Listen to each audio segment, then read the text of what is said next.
अभी 3 साल पहले माननीय राजनाथ सिंह भारत के बड़े नेता यहीं आए थे जहां बैठे हैं।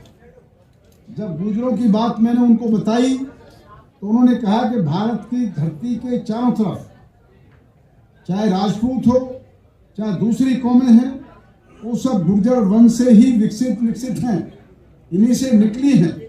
और जब मैं भारत में गुर्जरों के वंश के इतिहास को दोहराता हूँ और उसमें पन्ना धाय का नाम आता है, तब मेरे शरीर के अंदर शर्म पैदा हो जाती है कि दुनिया में ऐसी भी कोई माँ है, भारत की धरती पर ऐसी भी कोई माँ है जो अपने बच्चे की कुर्बानी अपने जवान से दे करके और राजवंश को बचा सकती है।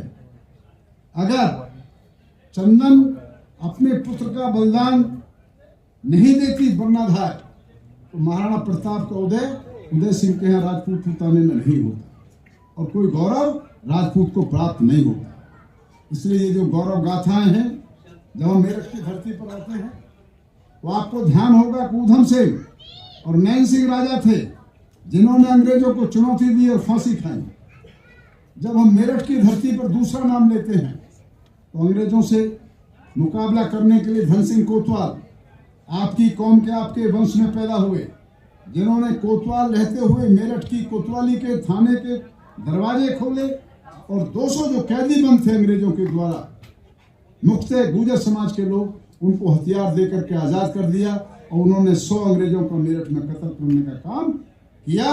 और धन सिंह कोतवाल को तोप से उड़ाया गया और जो उनके चपरानों के और 3 गांव हैं उनमें भी तोपों के मुंह खोल दिए गए, सिवा छोटे बच्चों के अलावा कोई बड़ा आदमी वहां बचा नहीं। ऐसे वीर भी आपकी कौम में पैदा हुए हैं, इसलिए एक बार धन सिंह कोतवाल के लिए भी आप नमन करें, उनको याद करें। ये गौतम बुद्ध नगर की आज धरती बुलंदशहर के नाम से है।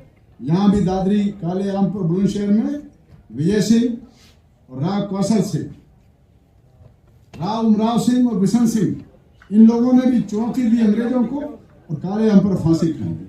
अनेक इस तरह की कहानियां हैं।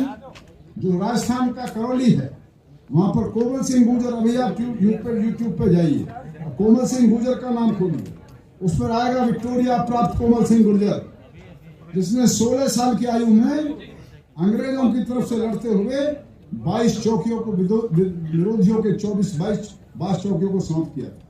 ये इतिहास भरा हुआ है। सरदार पटेल इसी कौम में पैदा हुए। अगर सरदार पटेल नहीं होते तो भारत का नक्शा आज ये नहीं होता, आज विखंडित भारत होता। अफगानिस्तान में कसाना गोत्र के जो राजा थे, चीन को और भारत को उन्होंने अपनी सल्तनत के अंदर रखा। पृथ्वीराज सिंह चौहान हमारे लिए एक सम्मान का नाम है। और जब हम शिवजी का नाम लेते हैं महाराष्ट्र में, वो भी आपके वैश्वर रूप के हैं। इसके सबके इतिहास हैं, प्रमाण हैं, मौजूद। ये एक इतिहास की बात हो।